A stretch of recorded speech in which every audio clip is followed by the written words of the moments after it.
నేను మిమ్మల్ని ఎన్నడను ఎరుగును. ఎవరు వీళ్ళు? వీళ్ళు దయ్యాలను వెలగొట్టారు, ప్రవచించారు, స్వస్థతలు చేశారు,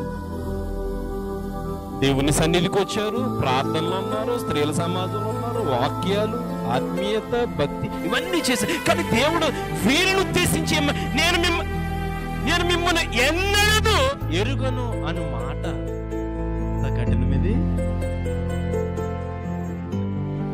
అంటే దేవుడు ఇంత కఠినమైన దేవుడా? ఆలోచించారు. స్వస్థతలు చేసి, ప్రవచించి, ఉపవాసాలుండి, కన్నీటి ప్రార్థన చేసి, సంఘ ప్రార్థన చేసి, అనేక మీటింగ్స్లో పాల్గొని ఇన్ని చేసి చిన్నప్పటి నుంచే దేవుని ఎదుగుతుంది. చిన్నప్పటి నుంచి దేవుడు అంటాడు, నేను మిమ్మల్ని ఎన్నడను. ఏమైపోయింది భక్తి? ఏమైపోయింది ప్రార్థన?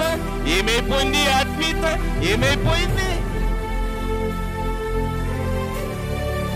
ఆలోచన చేద్దాం ప్రియమైన. వాక్యం సెలవిస్తుంది, మనుషుడు పై రూపాన్ని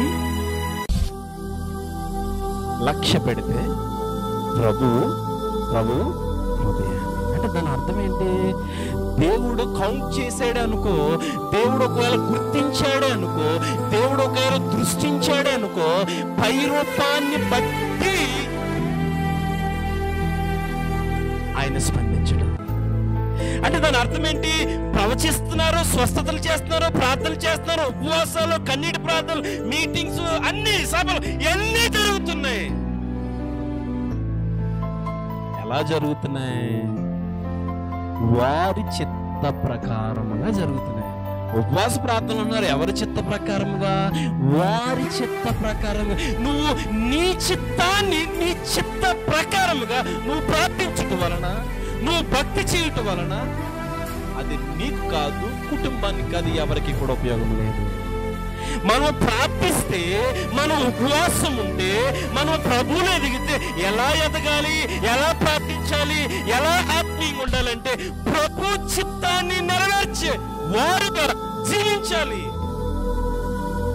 ఆర్టిఫిషియాలిటీ, ఈ డ్రామాలు, ఈ నాటకపు భక్తి, ఇవన్నీ కూడా పక్కన పెట్టాలి. ఎందుకంటే దేవుడి దగ్గర ఏ విధమైన డ్రామా పనిచేయదు.